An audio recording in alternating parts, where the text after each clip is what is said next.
કાલનો એક પ્રશ્ન રહી ગયો છે, એ આજે લઈ લઉં છું. આજે ગુરુ પૂર્ણિમા છે અને બીજા બધા સંપ્રદાયોમાં ગુરુ પૂર્ણિમાનું મહત્વ બહુ હોય છે. ગુરુ પૂજન વગેરેનો પ્રકાર બીજા સંપ્રદાયોમાં હોય છે. તો પ્રશ્ન એમ છે કે આપણા સંપ્રદાયમાં આ ગુરુ પૂર્ણિમાનું કંઈ મહત્વ ખરું? અત્યાર સુધીની પ્રણાલિકા જોઈએ તો ગુરુ પૂર્ણિમાના દિવસે વિશેષ ગુરુનું પૂજન વગેરેનો પ્રકાર આપણે ત્યાં હજી સુધી દેખાતો નથી.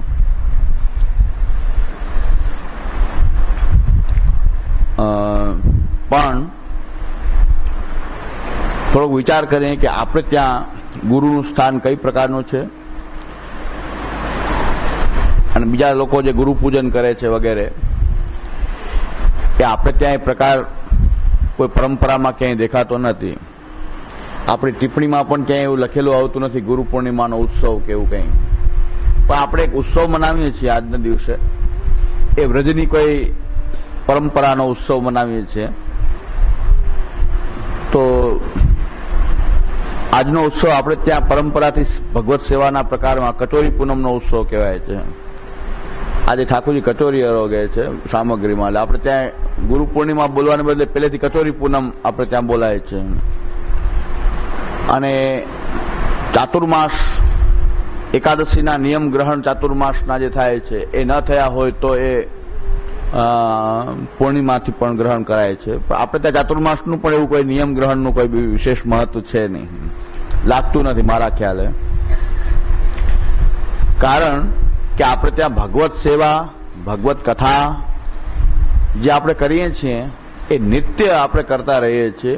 કોઈ વિશેષ કાળમાં એનું કોઈ કરવાનું કોઈ કર્મકાંડની જેમ આપણે ભગવત સેવા કરતા નથી. એટલે આપણે ત્યાં કોઈ ભગવત સેવા આપણો નિત્ય ધર્મ છે. ભગવત સેવા, ભગવત કથા એ તો આપણો નિત્ય જે ક્રમ છે આપણે નિભાવતા રહીએ છીએ. એમાં આપણે 4.5 મહિનામાં કોઈ વિશેષ ફલ મળી જાય, વિશેષ નિયમનું કંઈક વિશેષ ફલ મળે એવી જે માન્યતાથી 4.5 મહિનાનું અનુષ્ઠાન વગેરે બીજા માર્ગોમાં થતું હોય, મર્યાદા માર્ગમાં, એવી કોઈ પ્રણાલિકા ચાતુર્માસની પણ આપણે ત્યાં છે નહીં. ગુરુ પૂર્ણિમાનું શું મહત્વ છે? અત્યાર સુધી નહોતું બહુ. આપણે ત્યાં ગુરુ પૂર્ણિમા કઈ મનાવવાનો પ્રકાર કોઈ પરંપરાથી ક્યાંય દેખાતો નથી, પણ હમણાં 3-4-5 વર્ષથી શરૂ કરી દેવામાં આવ્યો છે. એક જ આપણી ત્યાં વાત છે કે મેં વાત કરી દીધી કે ધર્મ, અર્થ, કામ અને મોક્ષ 4 પુરુષાર્થ રહ્યા જ નથી. આપણે ત્યાં અર્થ અને કામ 2 જ પુરુષાર્થની પ્રધાનતા આવી ગઈ. એટલે આપણે રોકડી કરવાનો આ એક દિવસ વધારે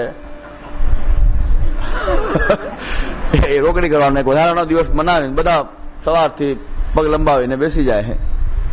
વૈષ્ણવ ચરણસ્પર્શ, ભેટ, ચરણસ્પર્શ, સવારથી લાઈન લાગી જાય ગુરુ પૂર્ણિમાના દિવસે. એવો પ્રકાર હવે શરૂ થયો છે 3-4-5 વર્ષમાં. મેં પણ ક્યારેય નાનપણથી અત્યાર સુધી જોયું નથી, પણ હવે 3-4-5 વર્ષમાં આવા સમાચારો મળતા રહે છે. અને આ વોટ્સએપ ને ફેસબુકની એ કૃપાથી દર્શન પણ થયા કરે, બધા ફોટા પણ મૂક્યા કરે. એટલે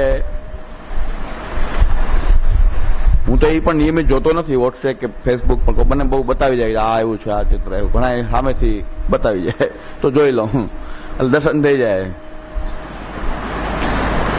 તો આપણે ગુરુ અને શિષ્યનો સંબંધ જે છે એ જો પૈસા લેવા અને દેવા ઉપર જ અવલંબિત હોય તો એ ગુરુ પૂર્ણિમા ઉલટાનો એ તો કલંકરૂપ થઈ જાય. ગુરુ શિષ્યનો સંબંધ કે ખાલી પૈસા કમાવા માટે જ શિષ્યનો ઉપયોગ કરવો, પૈસા ધરે ભેટ લેવી, એવો જો એક તરફી સંબંધ ગુરુનો અને શિષ્યનો હોય કે ગુરુ તરફથી કાંઈ ન મળે, ફક્ત ચરણસ્પર્શ,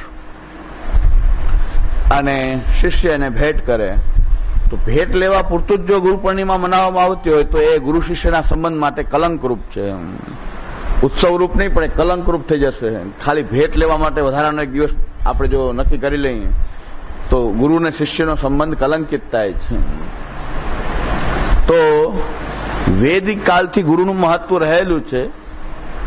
આચાર્ય પૂર્વ રૂપમ અંતેવાસી ઉત્તર રૂપ વિદ્યા સંધિ પ્રવચનગુસંધાનમ ઇત્યાદિ વિદ્યમ, એ વેદ કહે છે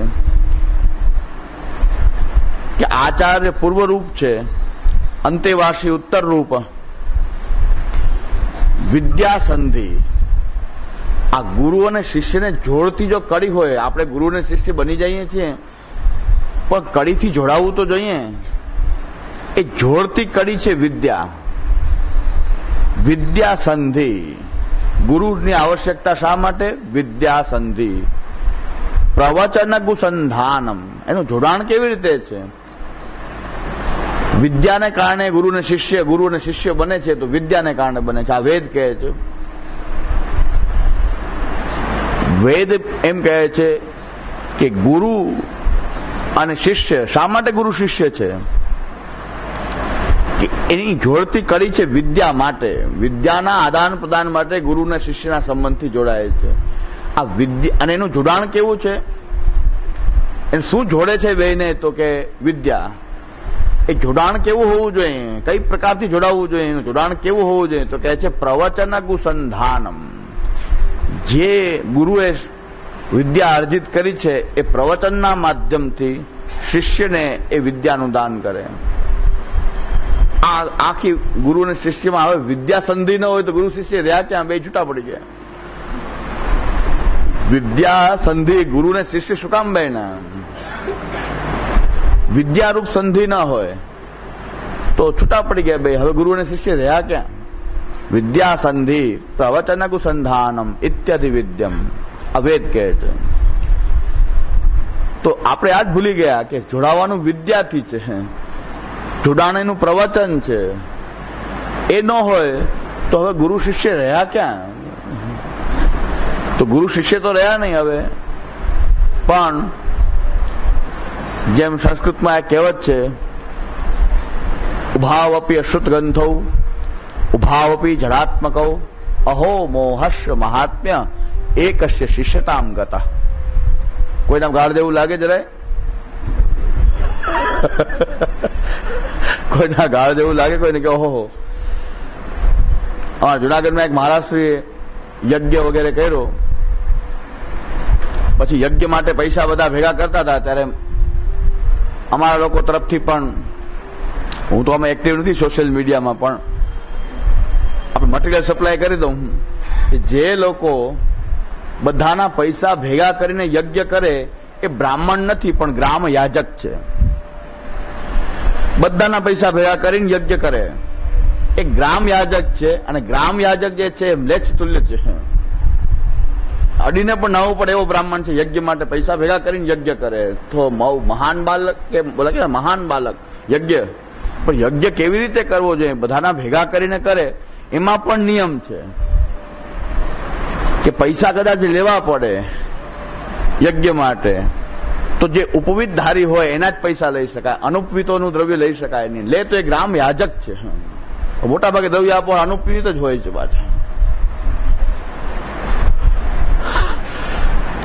મહદંશે સર્વે કૃષિકારાः યજમાનાः સર્વે કૃષિકારાः પટેલાः દ્રવ્યદાતા સર્વે પટેલ કૃષિકારાः.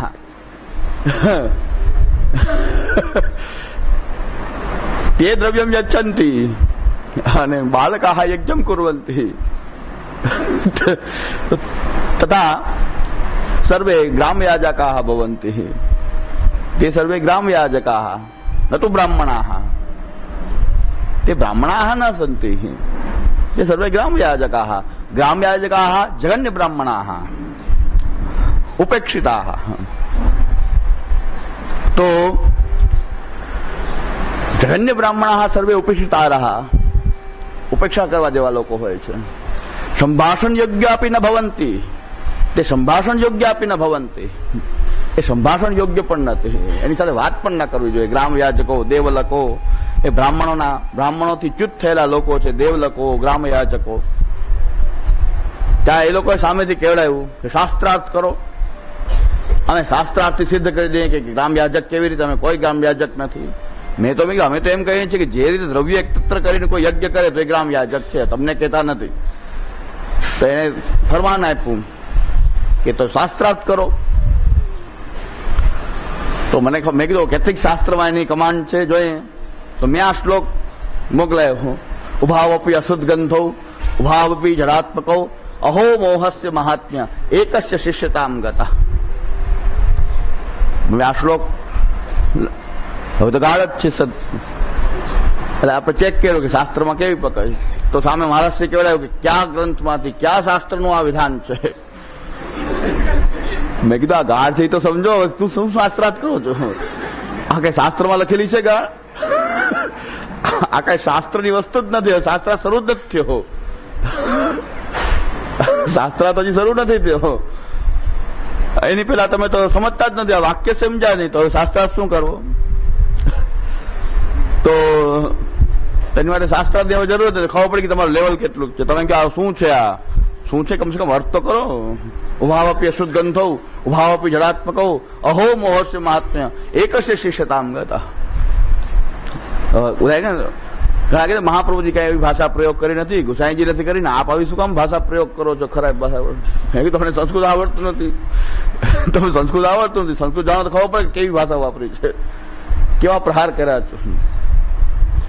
ફરીથી કહું, આ શ્લોકનો અર્થ એમ છે કે ગુરુ અને શિષ્ય કલિકાલમાં એવા ભેગા થાય છે કે બે જણા શાસ્ત્ર ભણ્યું નથી. શિષ્ય નથી ભણ્યું, ગુરુએ નથી ભણ્યું. ચકાપાલા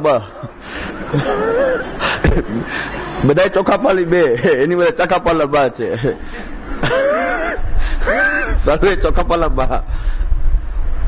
ગુરુ શાસ્ત્ર ભણ્યા નથી, શિષ્યને તો શાસ્ત્રની ખબર હોય જ નહીં. ઉભાવપી અશુદ્ધ ગ્રંથો, બેયને ગ્રંથની ખબર નથી, બેયને શાસ્ત્રની ખબર નથી. અને બે પાછા કેવા છે? જડાત્મકો, બુદ્ધિ વગરના. તો બેયના ઉપર માર ખાડી છે, જડાત્મક છે, જડ બુદ્ધિ વાળા છે, કે ખબર જ નથી પડતી. ઉભાવપી અશુદ્ધ ગ્રંથો ઉભાવપી જડાત્મકો અહો મોહસ્ય મહાત્મ્ય. મોહ તો જુઓ, આ મોહનું મહાત્મ્ય છે, ગુરુનું મહાત્મ્ય નથી. આ ગુરુનું મહાત્મ્ય નથી, આ મોહનું મહાત્મ્ય છે. કે શિષ્યને એમ થાય કે આ મારો ગુરુનું શિષ્ય. બે સરખા જ છે, બે જડ બુદ્ધિ વાળા છે, બે મૂર્ખા છે. પણ છતાં શિષ્યને એમ થાય કે આ મારા ગુરુ, હું એનો શિષ્ય. તો આ તો ગુરુનું મહાત્મ્ય નથી, અહો મોહસ્ય મહાત્મ્ય. આ તો મોહ થઈ ગયો કે આ મારા ગુરુ, આ ગુરુ છે એવું એક મોહ થઈ ગયો. બાકી આ તો મોહનું મહાત્મ્ય છે, ગુરુનું મહાત્મ્ય આમાં નથી. ગુરુનું મહાત્મ્ય હોય તો પ્રવચન ગુસંધાનમ વિદ્યા સંધિ પ્રવચન ગુસંધાનમ. પ્રવચન કરે, શાસ્ત્રની વિદ્યાનું દાન કરે તો ગુરુની મહત્તા છે. તો બેયનું કલ્યાણ છે, ગુરુનું કલ્યાણ અને શિષ્યનું કલ્યાણ છે. બાકી બે કઈ શાસ્ત્રની કઈ વાત જ ના કરે. ગુરુ અને શિષ્ય બે ભેગા મળીને આઈપીએલ જોવે. એ વૈષ્ણવ ગોઠવાઈ જાય સાથે આઈપીએલ, મહારાષ્ટ્ર પર આઈપીએલ કોઈનું કલ્યાણ નથી. આઈપીએલ નો લાભ મળે, કોને કેટલા રન કર્યા, કોણ જીતતું, કોણ આવ્યું, બે ને એ લાભ પ્રાપ્ત થાય. દ્રશ્ય લાભ એને એટલો જ છે. દ્રષ્ટ લાભ એટલો કે બે ને બસ ગુરુ શિષ્ય સાથે મળી અને ક્રિકેટ રમે, ક્રિકેટ જોવે. જે પણ કહે ક્રિકેટ એક જ નહીં, ઘણું બધું કરતા હોય. અહીંયા ભલી એ ખેલવે કી બાન. સુરતમાં તો લાભ આપે જ છે, મહારાષ્ટ્રીઓ ક્રિકેટનો લાભ અહીંયા આપે છે. એમાંય પાછું વૈષ્ણવ નાક કાપી ગયા પુરુષોત્તમ. વૈષ્ણવની ટીમ જીતી ગઈ, બાળકોને હારી ગઈ.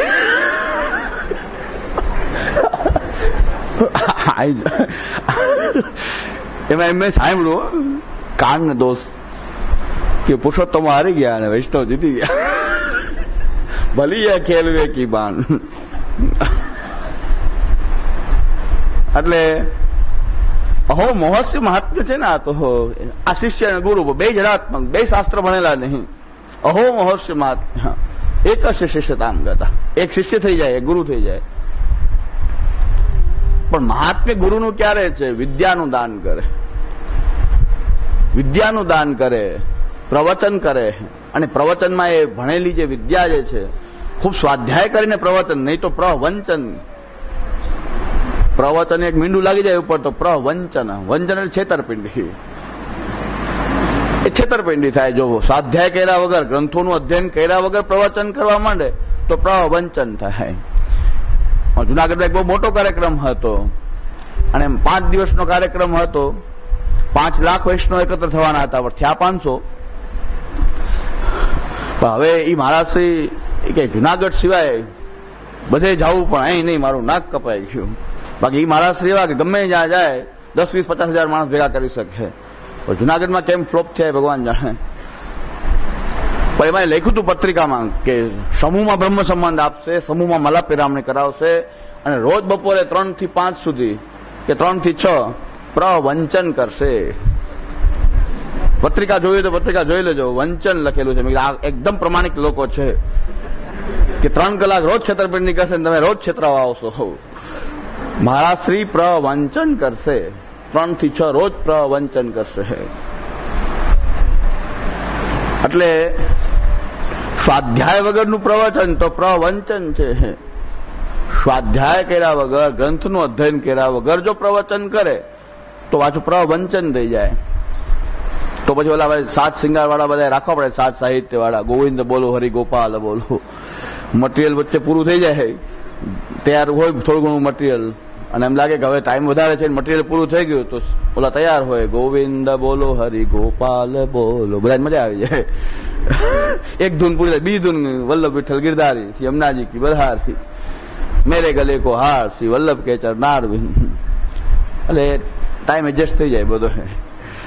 એટલે આ બધું પ્રવચન જેવું છે. પ્રવચન જે છે એ સ્વાધ્યાય કર્યા વગરનું પ્રવચન. એટલે ગુરુ શિષ્યનો સંબંધ વિદ્યાથી હોય તો એ સાચો સંબંધ છે ગુરુ શિષ્યનો.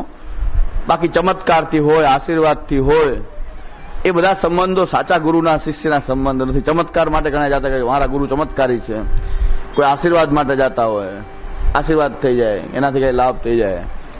આ બધા ગુરુ શિષ્યના સાચા સંબંધ નથી. સાચા સંબંધ તો વિદ્યાથી છે.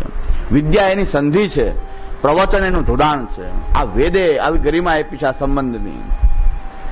અને ગુરુ જે છે, કલિકાલના જે ગુરુ જે બધા, એ શિષ્યના દોષને હરવા વાળા નથી, પણ શિષ્ય વિત્તાપહારકા.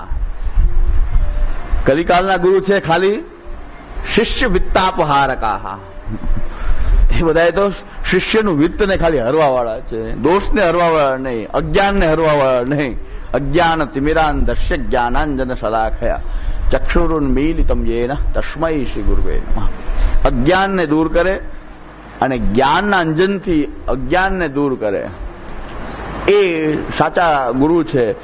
અત્યારે કલિકાલના ગુરુ તો અજ્ઞાન પણ દૂર કરતા નથી, અજ્ઞાનને પણ હરણ કરતા નથી, તાપને પણ હરણ કરતા નથી, પાપને હરણ કરતા નથી.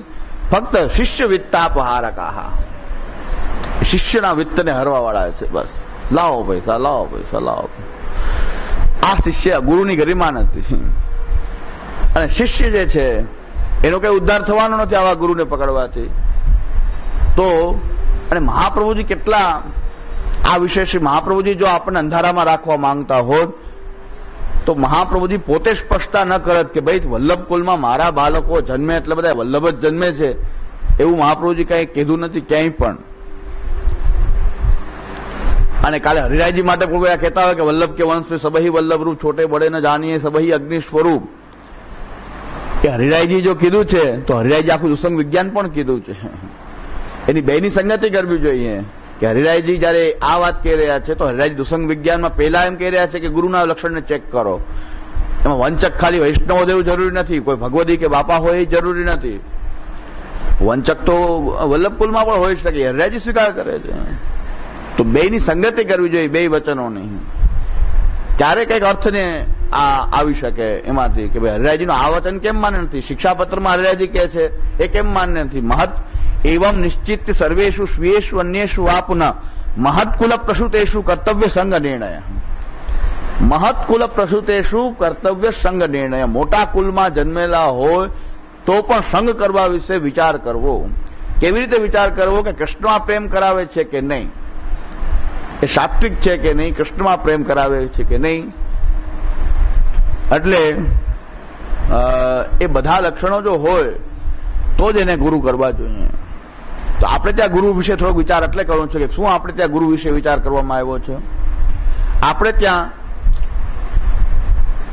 ગુરુ વિશે જે કઈ આચાર્ય વચનો છે એ સંભળાવી દઉં તો ગુરુ પૂર્ણિમા આપણે પણ મનાવી લઈએ કે મહાપ્રભુજીના શું વચનો છે, ગોપીનાથજીના શું વચનો છે ગુરુ વિશેના. એ જેટલા પણ મને અત્યારે યાદ આવી રહ્યા છે એટલા મેં કીધું આપણે આ ગુરુ પૂર્ણિમા આપણે મનાવી લઈએ. તો શ્રી મહાપ્રભુજી આજ્ઞા કરે છે, કૃષ્ણ સેવા પરમ વિક્ષ દંભાદિ રહિતમ નરમ શ્રી ભાગવત તત્વજ્ઞમ ભજે જિજ્ઞાસુરાગ્રાત. પુષ્ટિમાર્ગી ગુરુ ખાલી વલ્લભકુલમાં જન્મેલા પુષ્ટિમાર્ગી ગુરુ હોઈ શકતા નથી. હોય તો બધા 3 લાયકાત બતાવવી ખોટી છે. મહાપ્રભુજી ખાલી એટલું જ કહે છે, વલ્લભકુલના બાળકો બધા વલ્લભ રૂપ જ પ્રકટ થવાના છે. બધા એક થી એક વલ્લભ જ બધા મહાપ્રભુજી જ પ્રકટ થશે. તો કઈ આ લક્ષણ આપવાની જરૂર હતી નહીં. મહાપ્રભુજી લક્ષણ આપી રહ્યા છે કે કૃષ્ણ સેવા પરમ વિક્ષ દંભાદિ રહિતમ નરમ શ્રી ભાગવત તત્વજ્ઞમ ભજે જિજ્ઞાસુરાદરાત.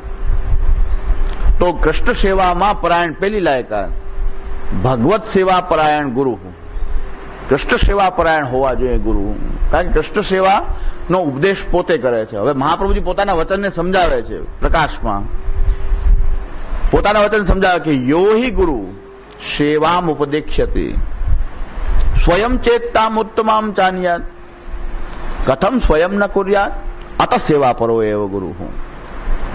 હજી આપણને થોડી શંકા આવે, કૃષ્ણ સેવા પરમ વિક્ષમાં શું કહેવા માંગે છે મહાપ્રભુજી? મહાપ્રભુજી પોતાના વચનને સ્પષ્ટ કરે છે કે હું શું કહેવા માંગુ છું.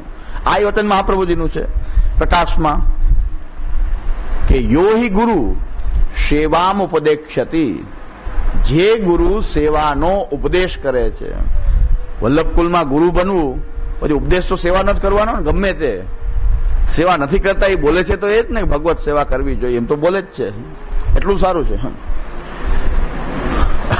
એમ તો બોલે છે કે સેવા કરવી જોઈએ, ઘરે ઠાકોરજીની સેવા કરવી જોઈએ. પછી હવે જે પણ એનો વિચાર પડે એ તો બોલવું જ પડે. યો હિ ગુરુ સેવામ ઉપદેક્ષ્યતિ, સેવાનો ઉપદેશ તો કરે છે કોઈ ને કોઈ રીતે. ક્યાંય પણ પ્રવચન સાંભળો ભગવત સેવાની વાત તો કરવી જ પડે કે ના કરવી પડે? બી શું કરે પુષ્ટિમાર્ગમાં? ભલે ઓછો ભાર દે પણ બોલવું, ભાર ઓછો દે પણ બોલવું તો પડે જ. મહાપ્રભુજી એ કહે છે કે યો હિ ગુરુ સેવા, આ ગુરુ બનીને કરશે શું? સેવાનો ઉપદેશ કરશે ને. સેવામ ઉપદેક્ષ્યતિ સ્વયં ચેતતામ ઉત્તમામ જાનયાત. પાછા એને ઉત્તમ તો જાણતા હોય ને, સેવા સિવાય ઉત્તમ કોઈ પદાર્થ જ નથી એમ તો બોલશે જ ને. ભગવત સેવા આપણું પરમ કર્તવ્ય છે, ભગવત સેવાથી કોઈ ઉત્તમ આપણું કોઈ ફલ નથી. આપણે ત્યાં તો ફલ પણ સેવા છે. સેવાયામ ફલમ ત્રયમ નતું સેવાયા ફલમ ત્રયમ. અસ્માકમ માર્ગે અસ્માકમ પુષ્ટિ માર્ગે સેવાયા ફલમ નાસ્તિ, સેવાયામ ફલમ અસ્તિ અત્ર અસ્માકમ માર્ગે. તો આપણા માર્ગની અંદર તો સેવામાં ફલ છે, સેવાથી ફલ નથી, સેવાનું ફલ નથી. સમજી લો. તો સેવા તો ઉત્તમ માનવી જ પડશે ને. સ્વયં ચેતતામ ઉત્તમામ જાનયાત કથમ સ્વયં ન કુર્યાત. હવે મહાપ્રભુ કહે છે જો ગુરુ હોય સેવાનો ઉપદેશ પણ કરે છે, એ બધા કરે છે, સેવાનો ઉપદેશ પણ કરે છે, ઉત્તમ છે એવું પણ બોલે છે. તો મહાપ્રભુજી ત્રીજી વસ્તુ બોલે છે કે જો ઉત્તમ માનતા હોય ને, એને જો ઉત્તમ લાગતી હોય તો પોતે સેવા કેમ કરતા નથી? આ મહાપ્રભુજી કહે છે આ પકડાય છે. બધા સેવાનો ઉપદેશ બધા કરે છે, સેવા ઉત્તમ છે એમ બોલે છે, પણ કથમ સ્વયં ન કુર્યાત અત સેવા પરો એવ ગુરુ. મહાપ્રભુજીના વચન બધાને એવા લાગે કે હો આ કે મર્યાદાના વચન હશે, ભાવ ખંડિત કરનારા વચન છે. મહાપ્રભુજીના વચન હવે શું કરવું? મહાપ્રભુજીને ભાવની ખબર નથી, એટલી વેસ્ટર્ન ખબર પડવા માંડી ભાવની. મહાપ્રભુજીને ખબર નથી કે ભાવના શું છે ને શું ભાવ ને શું ભાવનું ખંડન, એ મહાપ્રભુજીને ખબર નથી પડતી એટલે આવું બોલે છે. એટલે શું મહાપ્રભુજી આજ્ઞા કરે છે. વૈષ્ણવમાં જ ભાવ તો અત્યારે જ પ્રકટ થયો છે, મહાપ્રભુજીમાં તો ભાવ હતો નહીં. તો આવું કે છે કે આ વસ્તુ મહાપ્રભુજી કહે કથમ સ્વયં ન કુર્યાત. જો તમે એને ઉત્તમ માનો છો, જો તમે સેવાનો ઉપદેશ કરો છો, તો તમે પોતે સેવા કેમ કરતા નથી? કેમ મુખિયા ભીતરિયા જલગડિયા બધા લગાવો, ઈ લગાવો તો એ વાંધો નહીં, પોતે તો ઠાકોરજી સન્મુખ રહો, મંગલાથી સેન સુધી સેવા તો કરો. મુખિયા ભીતરિયા રાખે તો કઈ વાંધો નથી, રાખે સહાયક તરીકે 10 રાખો, પણ ઠાકોરજી ક્યાં બિરાજે છે તમને ખબર નથી. કઈ જગ્યાએ તમે ફરો છો ઠાકોરજી ક્યાં બિરાજે છે? એમાં સુરતના એક વૈષ્ણવ સારું એક ધોળ પણ લખ્યું છે, પણ ગાવા જેવું નથી. આરતીના ટાણે વેલા આવજો, એ ધોળ બનાવ્યો છે. કમસે કમ આરતીના ટાણે તો આવજો, એ મુખિયાજી એમ કહેતા હોય કમસે કમ છેલ્લી આરતીમાં તો આવજો, સેન સુધી તો ઠાકોરજી મોઢું તો બતાવી જજો, આરતીના ટાણે વેલા આવજો. મેં સાંભળ્યું હતું ધોળ અહીંયા કે વલ્લભકુલના બાળકોને આટલી વિનંતી છે, એમ વૈષ્ણવ આવી વિનંતી કરે સારી વાત છે કે આરતીના ટાણે વેલા આવજો. રામાપીર નું છે ને રણુજાના રાજા, અમે બધા રાજાધિરાજ બધા અલગ અલગ જગ્યાના રાજા છીએ. કોઈ ક્યાંના, કોઈ ક્યાં, કોઈ જુનાગઢના, કોઈ જામનગર, કોઈ પોરબંદર, બધા રાજા જ છે. બધા રાજાધિરાજ પાછા, રાજન કે રાજા. તો આરતીના ટાણે તો કમસે કમ પધારજો.